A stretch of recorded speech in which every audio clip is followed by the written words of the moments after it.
castelo forte é o nosso Deus. Amém, irmãos. Louvado seja Deus. Oportunidade que a gente tem tido de cultuar o Senhor nosso Deus, né?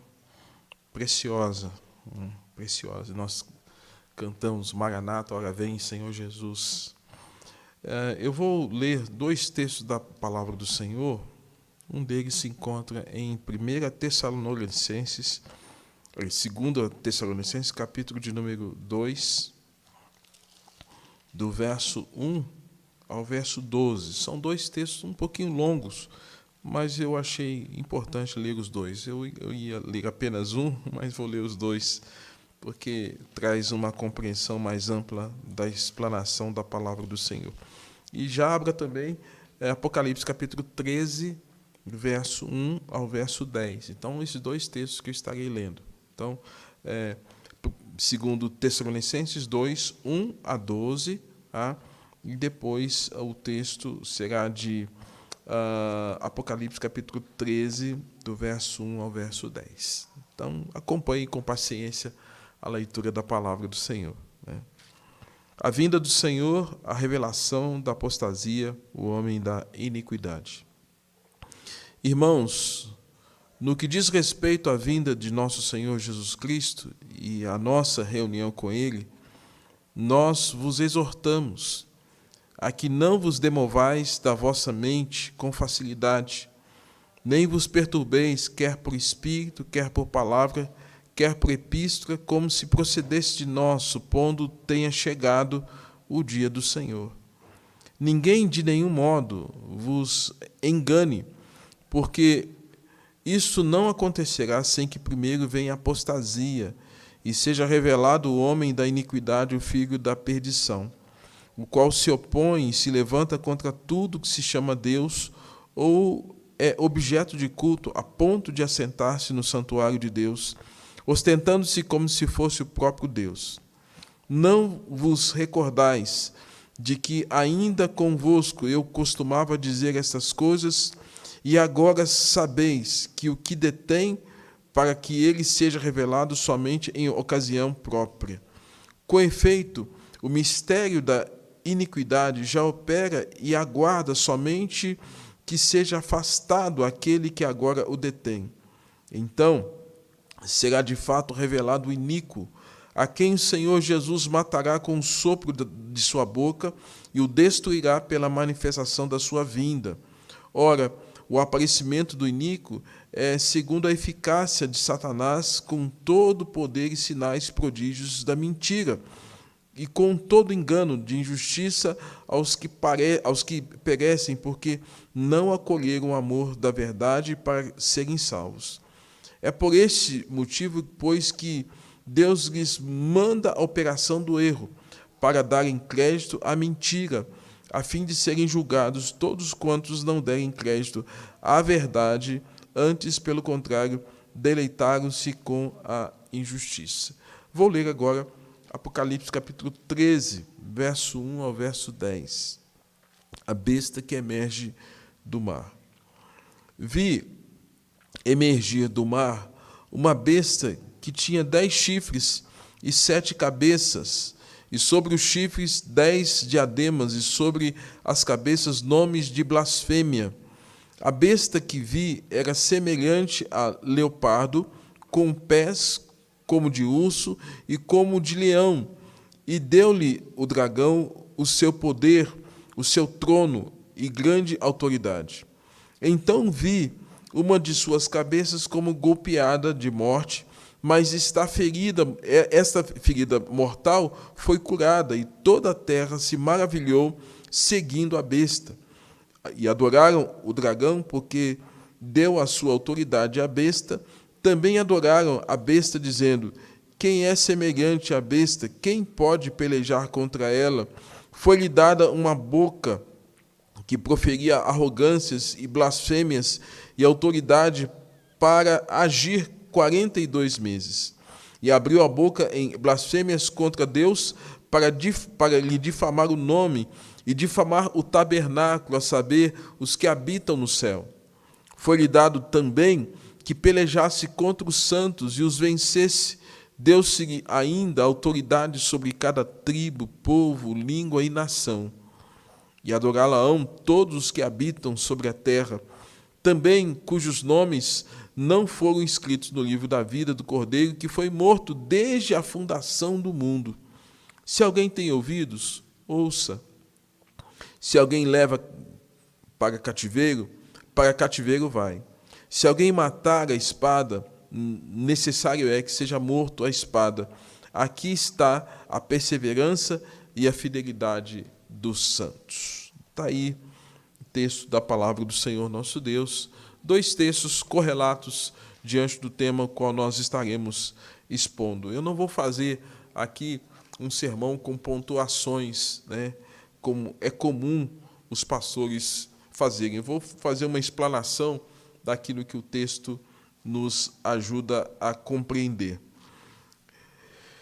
Tema anticristo. Algumas referências bíblicas sobre anticristo. Por exemplo, 1 João capítulo 2, verso 18, diz assim: e como ouvistes que vem o anticristo, também agora muitos anticristos têm surgido, pelo que conhecemos que é a última hora. O apóstolo João está falando acerca desse anticristo. 1 João capítulo 4, verso 3, diz assim: todo espírito que não confessa Jesus não procede de Deus. Pelo contrário, este é o espírito do anticristo. Ou seja, todo espírito que não profere, que não confessa Jesus, não procede de Deus. E aí ele diz, pelo contrário, este é o espírito do anticristo. Apocalipse 13, 1, texto que nós lemos agora há pouco, diz assim: vi emergir, ou seja, surgir, né, do mar uma besta que tinha 10 chifres e 7 cabeças, citando a figura dessa besta. Apocalipse 13, 4 e 5, adoraram a besta, dizendo: quem é semelhante à besta? Quem pode pelejar contra ela? Foi-lhe dada uma boca que proferia arrogância e blasfêmias. Olha só, a besta proferindo arrogância e blasfêmias. Apocalipse 13, 7 e 8, deu-se-lhe a besta ainda autoridade sobre cada tribo, povo, língua e nação, e adorá-la-ão todos que habitam na terra, aqueles cujos nomes não foram escritos no livro da vida. Então, está aqui algumas descrições que nós temos agregadas à expressão anticristo. Primeiro, nós temos que fazer algumas ponderações. O anticristo, irmãos, é um ser humano. O anticristo é um ser humano. Os estudiosos, os teólogos, os teólogos reformados, eles sempre fazem uma alusão do anticristo como sendo um ser humano. É um ser humano que se coloca acima de todos os homens. Ou seja, é um homem que se coloca acima de todo mundo, acima de todos os outros homens. Os autores como Sproul, Berkhoff, não excluem alguns personagens da história com características parecidas à de um anticristo, como a figura de Nero, que governou, né, imperador romano, entre 54 e 68, governou Roma com mão de ferro, perseguiu os cristãos, incendiou a cidade, imputou culpa sobre os cristãos, mandou matar, mandou os cristãos serem devorados pelas feras, mortos pelas feras, a espada, uma crueldade absurda contra os cristãos. Mas Nero é um homem, a despeito de toda essa arrogância e de toda essa atitude contra aqueles que serviram o Senhor, morreu com 31 anos por suicídio. Mas ele é tido como uma dessas figuras completamente aversa à pessoa de Cristo.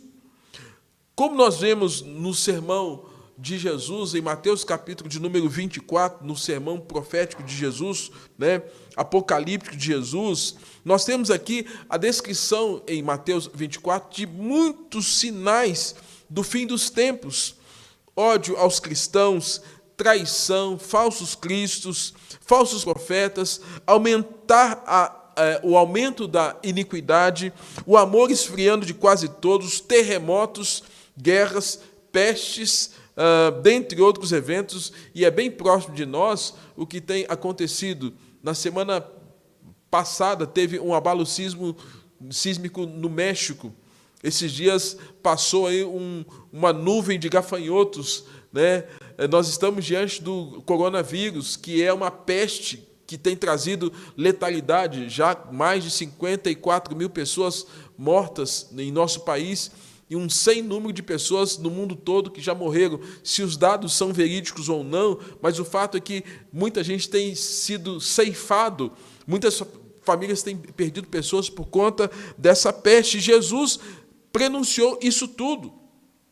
Nós vimos, irmãos, que o período, nós vivemos o período que, ao mesmo tempo, acontece esses eventos escatológicos, mas nós estamos também diante do fato que à nossa frente há um clímax.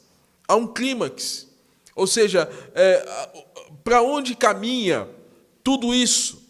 Se nós olharmos na história da redenção, nós vamos observar que após a queda do homem, em Gênesis capítulo 3, Deus planejou que Jesus Cristo viesse, toda a história do povo hebreu, as famílias que Deus separa para serem famílias da aliança, até que culminasse no primeiro século com o nascimento de Jesus. Cumpre-se em Cristo, na plenitude dos tempos, o nascimento de Jesus, fruto de um plano. Jesus cumpre o seu ministério, 3 anos de ministério, derrama sobre nós o seu Espírito, e agora esse Espírito nos é dado. Primeiro século, composição dos textos bíblicos, Novo Testamento, os sinóticos, Mateus, Marcos, Lucas e João, né? Todo o Evangelho, as cartas paulinas, joaninas, petrinas, Judas, Tiago, revelação de Apocalipse, fecha-se o cano no primeiro século. Ou seja, o que Deus tinha que revelar para nós, nos revelou por meio de Jesus e por meio das Escrituras. E a partir do primeiro século, essa igreja de Cristo agora vai cumprir o seu chamado, o seu ministério, na expectativa de que o Senhor, o noivo da igreja, volte. Mas antes da volta do noivo, muitos sinais haveriam de acontecer. Muitos sinais já estão acontecendo. Por isso que nós estamos, ao mesmo tempo, olhando para trás para o que Cristo fez, estamos vivenciando aquilo que a Bíblia diz que aconteceria, e estamos também diante de um clímax. O que está à nossa frente? Eu queria que você entendesse isso. O que está à nossa frente? O que já aconteceu, o que a história já revelou, o que foi registrado, o que foi profetizado, amém. Mas o que tem à nossa frente? Amados, o que tem à nossa frente agora é exatamente o surgimento de tudo isso que Jesus Cristo apontou no sermão profético, Mateus capítulo de número 24, e que Paulo vai ensinar, escrevendo à igreja de Tessalônica, e que Jesus vai revelar a João, para que João escrevesse essa revelação conforme a descrição no capítulo 13 de Apocalipse. Então, o cenário que nos espera agora, irmãos, a despeito de toda essa interpretação de Nero como sendo uma dessas figuras do anticristo e outros personagens da história que se levantaram veementemente contra o cristianismo, o que está à nossa frente, à sua frente como cristão, o que está da agora para frente é exatamente essa descrição do surgimento desse anticristo. E Daniel capítulo 7, verso de número 25, vai dizer que esse anticristo, ele profere palavras contra o Altíssimo, e magoará os santos do Altíssimo, e cuidará de mudar tempos e leis. E os santos lhe serão entregues nas mãos por um tempo. Ou seja, o que está à sua frente agora, meu irmão, é exatamente essa descrição de Jesus, onde o cenário do mundo, o cenário dos acontecimentos prenunciados pela palavra de Deus tem a ver com essa questão do surgimento do anticristo. Aí você pode falar, pastor, mas E aí, eu vou ter que passar por isso? Meu irmão, eu quero te dizer que você tem que começar a se preparar, porque é exatamente isso. Ou na nossa geração, ou da agora para frente, o cenário, o cerco está se fechando exatamente para isso. E nós não temos como lutar contra eventos os quais a própria Bíblia vai apontar para nós de que estarão acontecendo.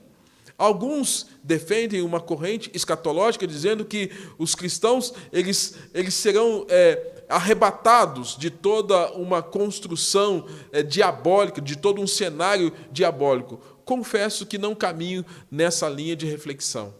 A minha linha de reflexão teológica, escatológica, é de que nós já estamos vivendo tempos difíceis. Nós já estamos vivendo tempos nos quais a perseguição ao cristianismo, ao evangelho, já tem sido evidente, latente, só não vê quem não quer. E nós, como igreja do Ocidente, estamos começando a experimentar isso. Nós, como igreja brasileira, estamos já começando a experimentar isso. Então, irmãos, é importante você saber acerca dessa figura que vislumbra-se diante de nós, chamada Anticristo. Jesus nos ensina, muitas vezes nós erramos, e erramos porque não conhecemos as Escrituras. Então, para que você não seja enganado, esteja atento acerca disso. A palavra anticristo, prefixo anti, da ideia de contra, oposição a Cristo, é a antítese. Ou seja, se Cristo é vida, a antítese é morte. Se o Senhor é luz, a antítese é trevas. E nesse sentido, se Cristo é o ungido de Deus, alguém se levanta contra esse Cristo ungido de Deus. Sproul chama de tema de imitação. Alguém que usurpa o lugar devido a Cristo. Sproul é um teólogo reformado, renomado, um dos mais estudados nos dias de hoje. Ele fala exatamente isso, que o anticristo é um simulacro. O que é um simulacro? É uma falsificação, é um impostor, é uma imitação, é alguém que trabalha contra Cristo. E Paulo chama esse anticristo de o homem da iniquidade. Eu gostaria então que você pudesse prestar atenção em 3 distinções importantes acerca desse cenário que nos aponta acerca do fim. E nessas 3 distinções é importante nós darmos nome aos bois. O falso profeta será um líder religioso. O anticristo é um líder político que vem com uma proposta de paz para a humanidade como um todo. A grande Babilônia é a falsa igreja, é uma igreja fake, é uma igreja falsa. A questão é, qual o tempo da aparição do anticristo? Quando é que vai acontecer essa chegada desse anticristo? Na Epístola de Tessalonicenses, capítulo 2, o apóstolo Paulo ele vai trazer exatamente esta orientação, quando ele diz assim, olha, irmãos, no que diz respeito à vinda de nosso Senhor Jesus Cristo e à nossa reunião com Ele, nós vos exortamos, o apóstolo Paulo falando, a que não vos demovais a vossa mente com facilidade, nem vos perturbeis, quer por epístola, quer por palavra, quer por epístola, como procedeste de nós, supondo tenha chegado o dia do Senhor. Ninguém, de nenhum modo, vos engane, porque isso não acontecerá sem que primeiro venha apostasia e seja revelado o homem da iniquidade, o qual se opõe contra tudo que se chama Deus, ou é objeto de culto a Deus, a ponto de assentar-se no santuário de Deus, ostentando-se como se fosse o próprio Deus. Ou seja, o apóstolo Paulo está mostrando para a igreja de Tessalonicenses que haverá um tempo, e que esse tempo está distinto do dia do Senhor. Mas ele está apontando que nesse tempo do fim, ou nessa época do fim, vai haver, de fato, esse surgimento, quando ele diz que há um cenário de uma preparação para o surgimento desse anticristo. Há um preparo, tal qual a Bíblia nos ensina que João Batista preparou o caminho de quem? De Jesus. Haverá todo um preparo, todo um cenário, né? E esse cenário tem a ver com capítulo 2, verso 3. A primeira evidência da preparação desse cenário, irmãos, é a apostasia. Se nós observarmos o que tem acontecido nos dias de hoje, apostasia, o que é apostasia?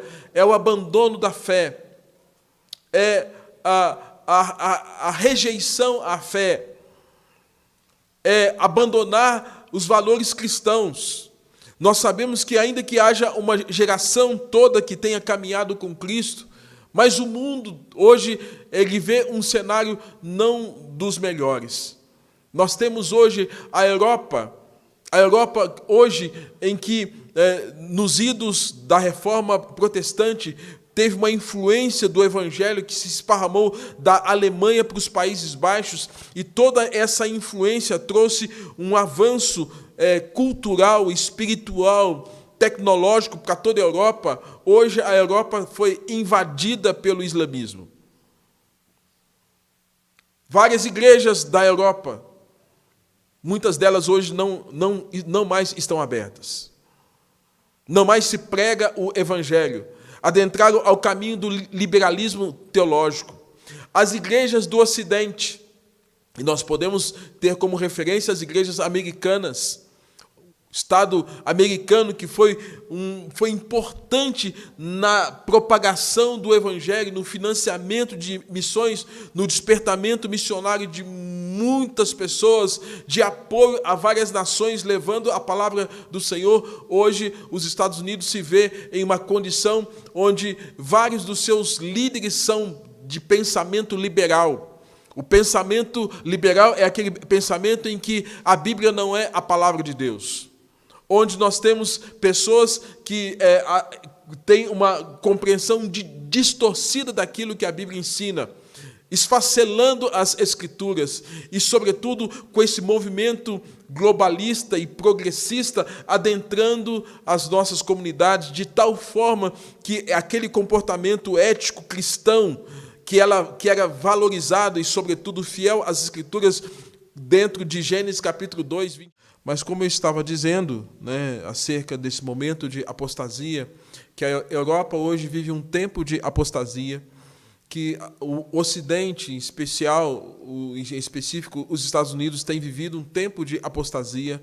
O liberalismo teológico adentrou de tal forma que as pessoas não mais têm vivido conforme aquele movimento puritano, aquele movimento que busca a vida piedosa diante do Senhor, onde as questões teológicas, de alguma forma, com esse viés liberal, trouxeram um dano, sobretudo, na pujança espiritual e evangelizadora da igreja americana.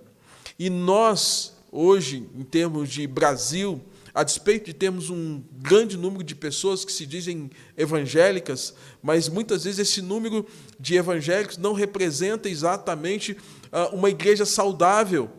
E muitas pessoas hoje estão até se dizendo que não são mais cristãos.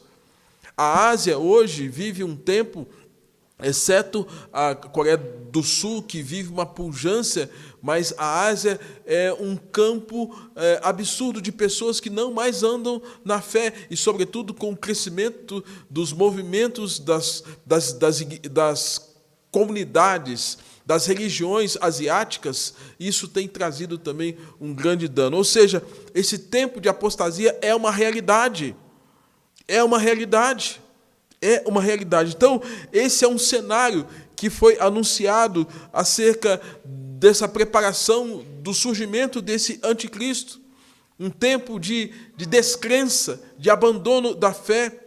Segundo, um tempo de grande tribulação, tal qual Jesus nos apresenta em Mateus, capítulo de número 24, ele diz que haveria uma grande tribulação, e chega a ponto de trazer a afirmação: não fossem aqueles dias sido abreviados, nem os próprios salvos eleitos seriam salvos. Então, tempos difíceis. E, sobretudo, essa preparação tem esse surgimento de um cenário de caos para que haja a evidência desse anticristo. Queridos, a revelação do homem da iniquidade, ela precede um tempo onde a lei ela será jogada por terra, onde a ideia de justiça não haverá mais. É um tempo de abandono da verdade, sem parâmetros, tudo vira relativo. E nesse cenário, nós estamos vivendo hoje o grande conflito em nosso país com o Supremo Tribunal Federal, onde tudo aquilo que era tido como absoluto, como verdade, um extrato desse tecido social e entendido como sendo, de alguma forma, sim, sim, não, não, agora tudo virou relativo. O homem da iniquidade, ele vem exatamente num tempo onde não há lei, a Bíblia diz isso, não há regras, há anomia. E é exatamente nesse cenário que vem o livro de Apocalipse, falando dessa figura, das facetas desse anticristo, representado pela figura do leão, do urso, do leopardo e, por fim, do homem. Figura de impérios, e nós poderíamos fazer uma alusão desses impérios como Império Babilônico, com a figura de Nabucodonosor, Império Sírio, Império Grego-Romano, ou grego, depois Império Romano. São impérios, são forças humanas, políticas, e que, de alguma forma, tiveram como objetivo perseguir e trazer morte àqueles que eram seguidores do Senhor, seguidores de Cristo.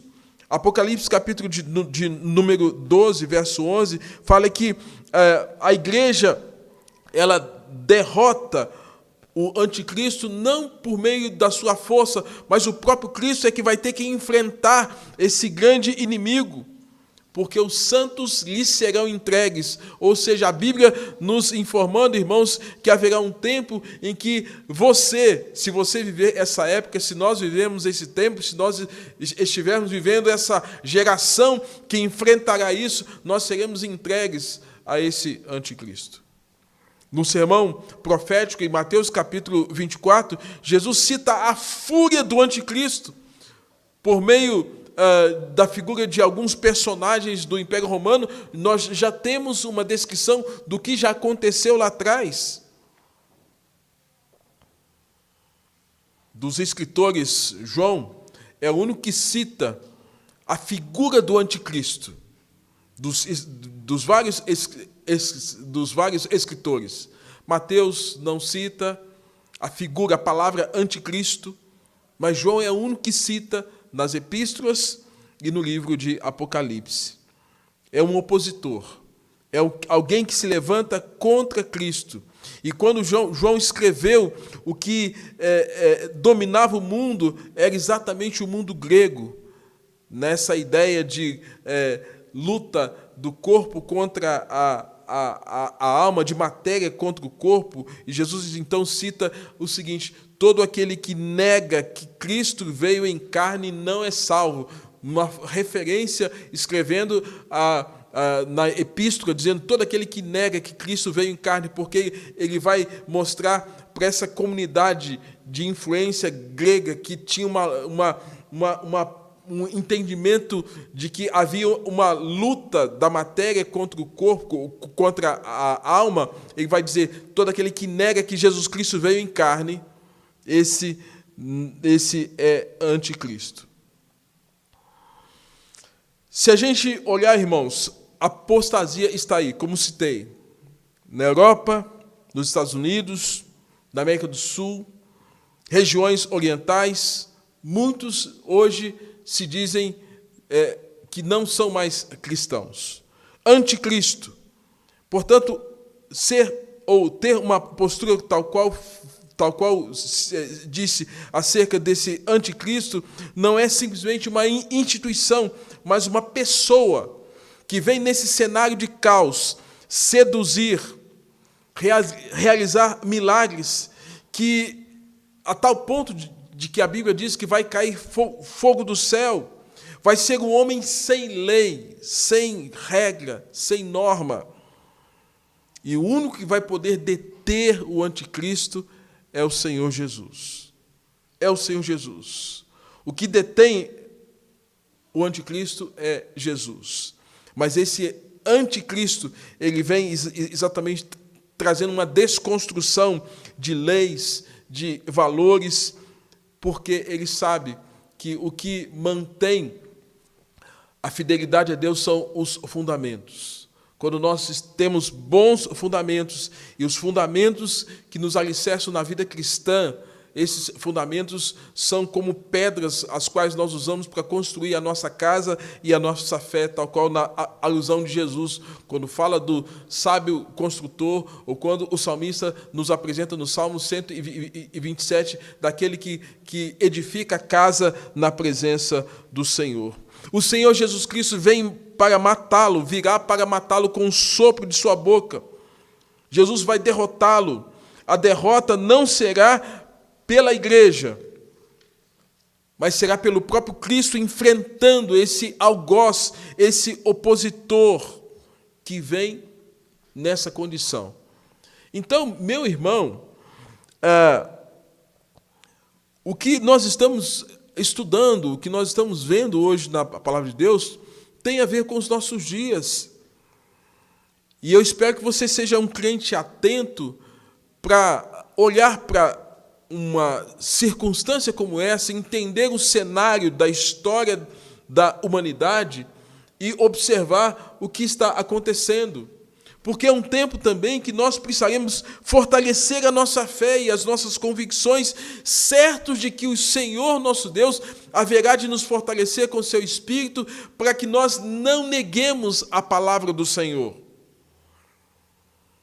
O anticristo, ele vem, e como disse, ele vai seduzir a muitos com a palavra de paz, de tranquilidade. Diz o texto, Apocalipse capítulo 13, que fala: vi emergir do mar. Emergir em que circunstância? Emergir de um caos político.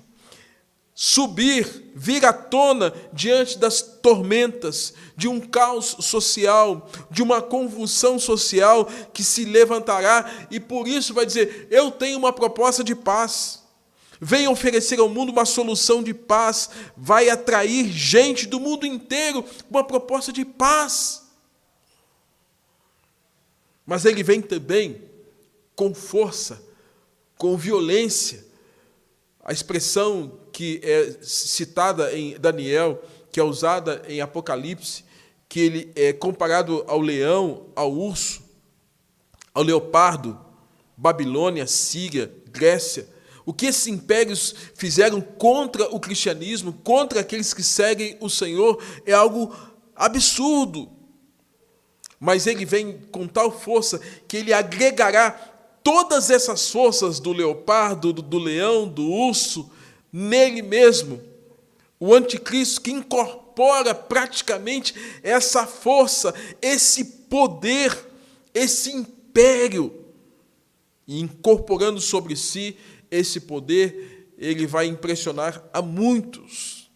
Ele agirá no poder de Satanás, que é o que a Bíblia diz, e as pessoas adorarão, sem medo dirão: quem poderá deter o anticristo? Sem temor dirão: quem vai se levantar contra esse anticristo?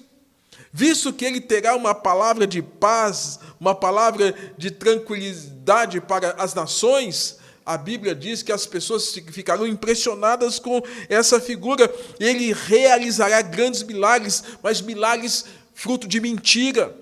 Milagres da mentira. Governará na força de Satanás, no poder de Satanás, para enganar. Governará na força, nesse poder, nesse trono, nessa autoridade, para seduzir as nações, para que as nações lhe adorem. Portanto, irmãos, é esse cenário que ou nós poderemos viver isso, ou as gerações futuras virão isso, porque O que tinha que acontecer para trás já aconteceu. Jesus já veio, já nos deu o Espírito, já nos deu a palavra. Agora nós estamos como que entendendo aquilo que o Senhor disse, que Ele é o alfa e o ômega. Ele é o princípio, Ele é o fim.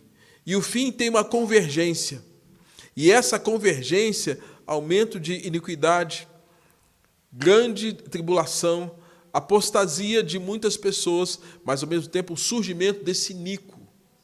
E esse Nico com uma proposta de paz, de tranquilidade. Irmãos,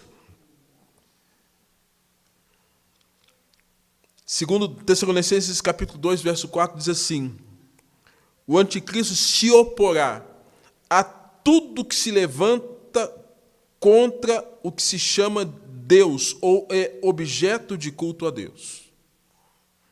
Coloca esse texto na sua mente. O anticristo vai se levantar, está lá em 2 Tessalonicenses 2,4. Você pode conferir na sua Bíblia aí. O qual se opõe e se levanta contra tudo que se chama Deus. A Bíblia é palavra de Deus.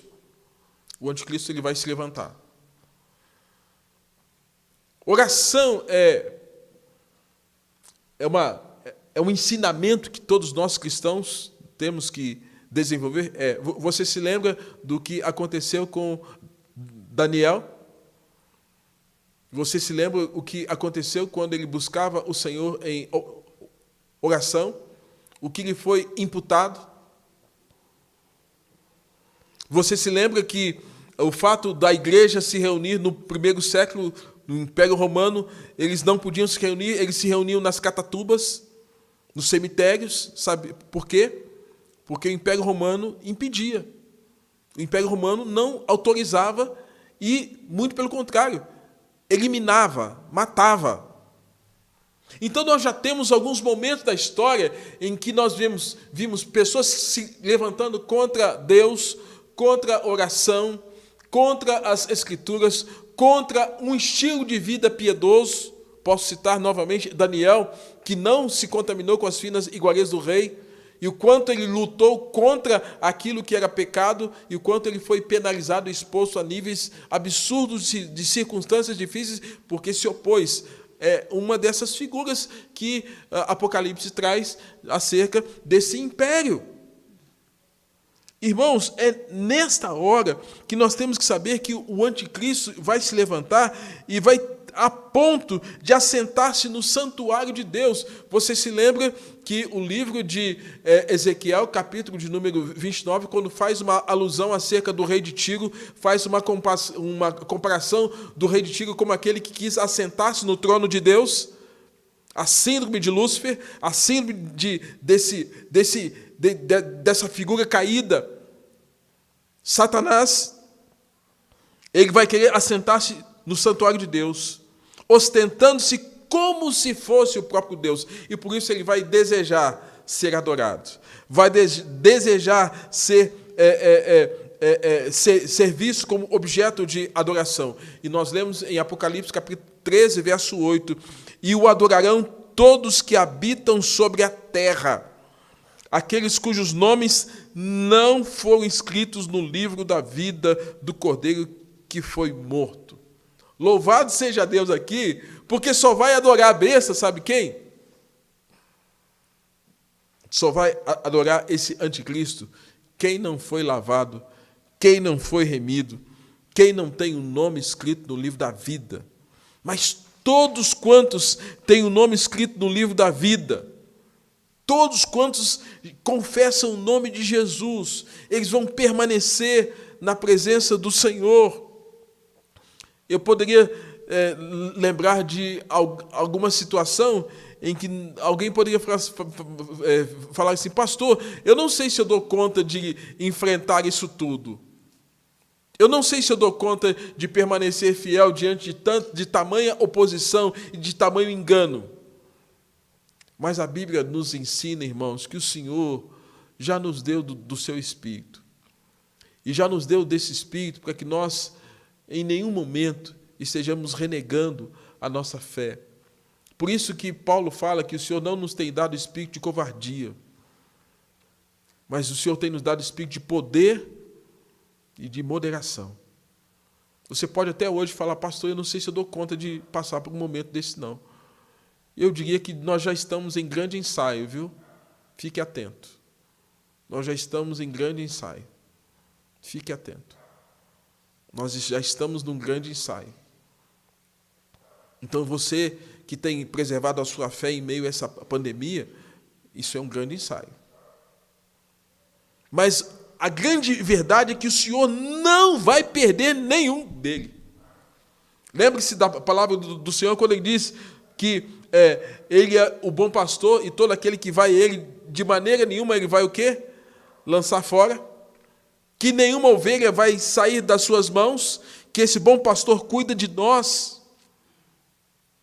Enquanto toda uma humanidade caída e impressionada com o anticristo vai adorá-lo, por conta dos seus sinais, por conta das suas maravilhas, entre aspas, por conta das suas mentiras e enganos, haverá aqueles que, ainda que paguem com o preço da própria vida, ainda que sejam eliminados em termos de morte, eles serão preservados na sua fé.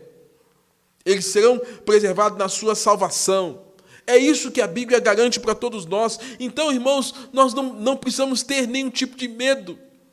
A Bíblia nos ensina que nós não podemos e nem devemos temer aquele que pode trazer algum dano ao nosso corpo, mas temos que temer sim aquele que pode lançar a nossa alma no inferno.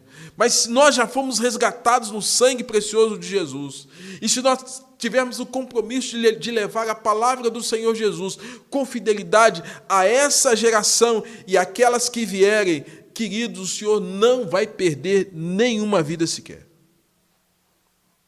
Ninguém. Portanto, precisamos ter o entendimento de um lado danoso desse surgimento do anticristo.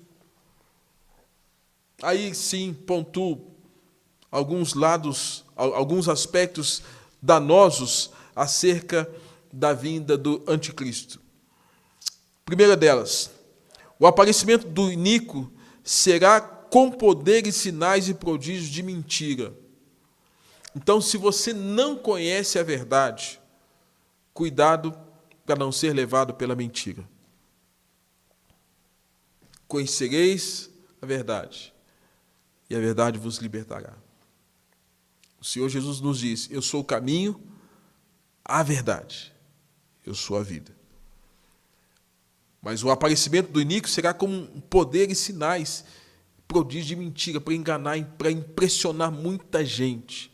E quem não conhecer a verdade vai ficar impressionado e vai ser um desses que estarão adorando a besta, o anticristo. Segundo, isso estará no capítulo de número 2, verso 9.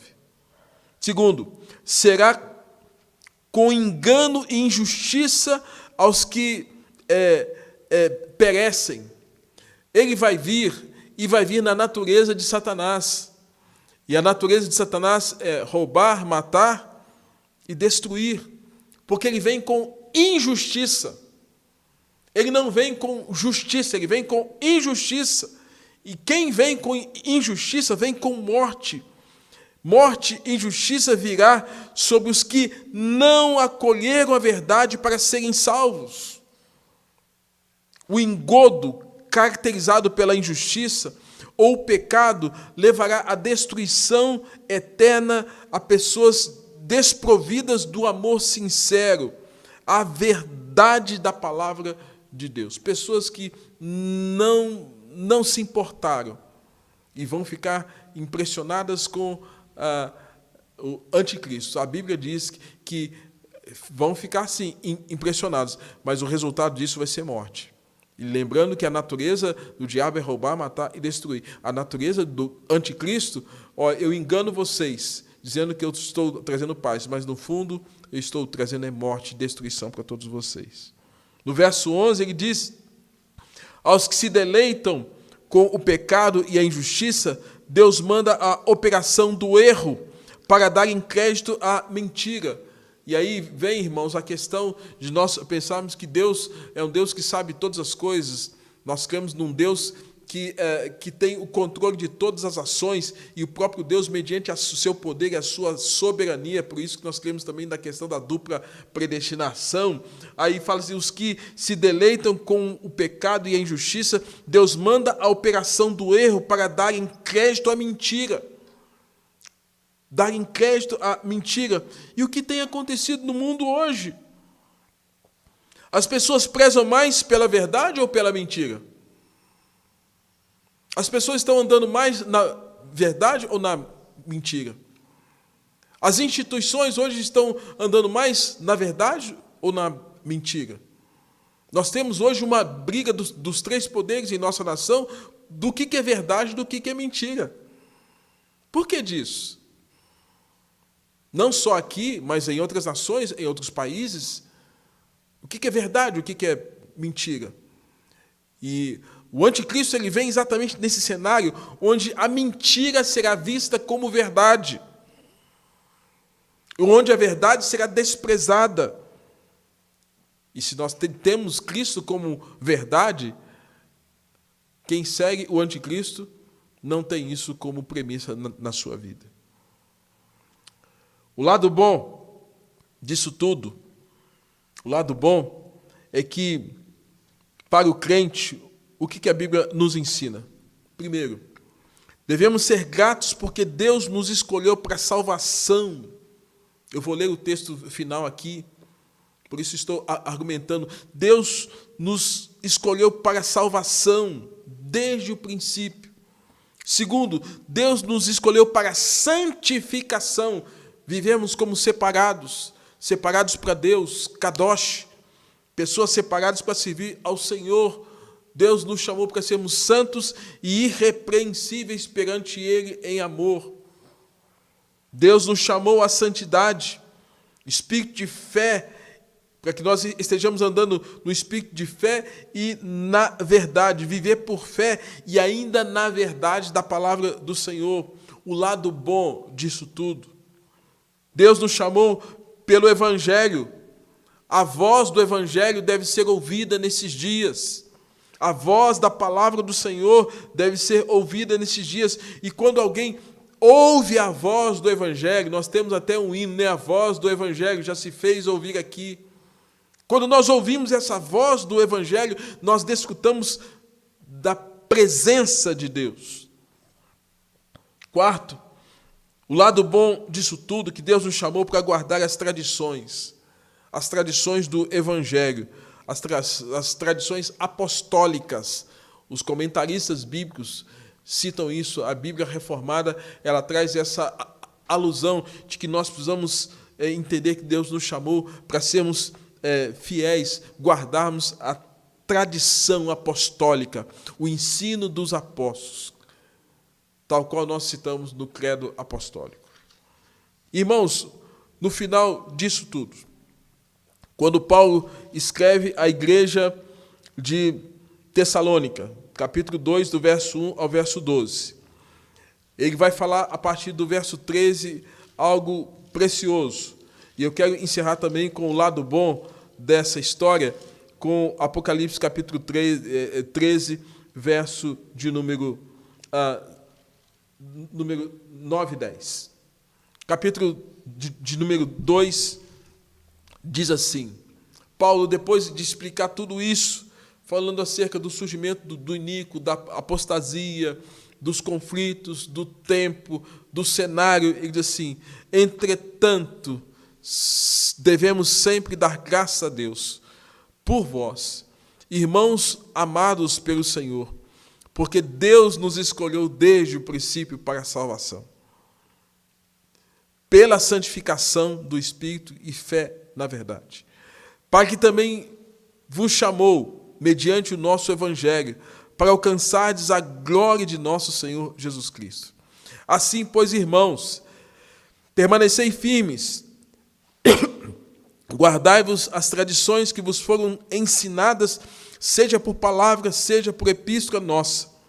Ora, nosso Senhor Jesus Cristo mesmo e Deus, o nosso Pai, que nos amou e nos deu eterna consolação e boa esperança pela graça, console o vosso coração e vos confirme em toda a boa obra e toda a boa palavra.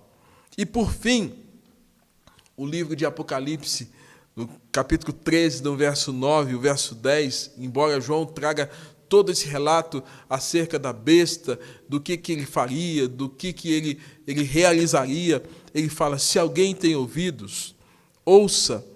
Se alguém leva para cativeiro vai. Se alguém matar a espada, necessário é que seja morto a espada. Aqui está a perseverança e a fidelidade dos santos. E esse é um dos princípios, dos 5 pontos do calvinismo que nós defendemos. E o 5º ponto é que nós cremos na perseverança dos santos, que Deus vai, mediante o seu Espírito e a sua graça, nos fazer perseverar na nossa confiança, na nossa fidelidade para com Ele, a despeito da presença do anticristo. Mas nos preparemos, se não for na nossa geração, o ensaio já está começando.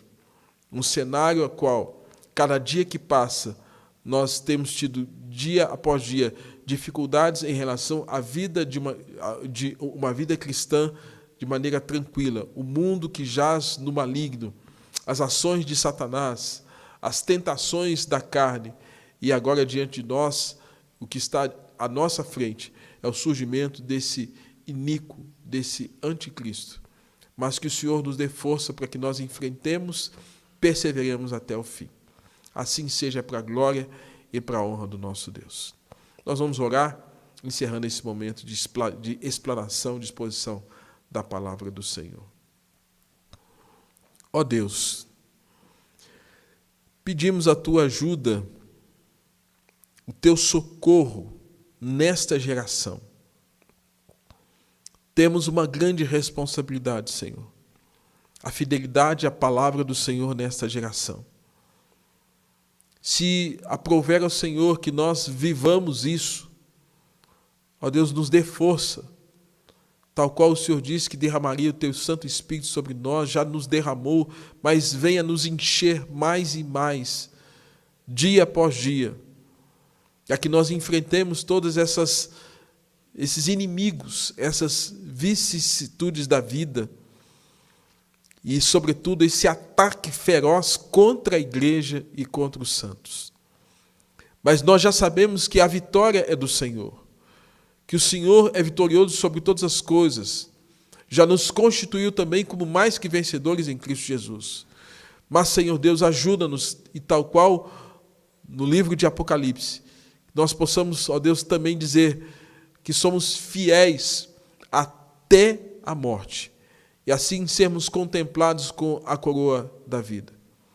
Que, ó Deus, a despeito de toda oposição, toda agressividade e violência que haverá de vir ou sobre nós nesse tempo, ou sobre aqueles que virão depois de nós, Pai, que o Senhor traga sobre os Teus servos, os Teus filhos, essa capacitação, esse poder de enfrentamento, reconhecendo, ó Pai Santo, que quando o Senhor Jesus Cristo dizer o basta, o chega, Ele virá triunfantemente e com o poder da sua boca esmagará todos os seus inimigos, esmagará Satanás, besta, falso profeta, a meretriz, tudo aquilo que se constituiu contra o Senhor. E, ó Deus, nos ajuntará dos 4 cantos da terra, onde tal qual nós lemos aqui no livro, homens de toda tribo, povo, língua e nação, ajuntados, ó Deus, para celebrar eternamente a esse Cordeiro que vive e reina para todo sempre. Assim nós oramos e nós agradecemos, certo que o Senhor há de sustentar-nos dia após dia. Em nome de Jesus. Amém. E que a graça do nosso Senhor e Salvador Jesus Cristo, o amor de Deus, nosso Pai, a comunhão, a consolação, o poder e as virtudes do Espírito Santo sejam sobre a igreja aqui presente, sobre os irmãos que nos assistem em casa e sobre todo o povo de Deus em toda a terra, agora e para todo sempre. Amém.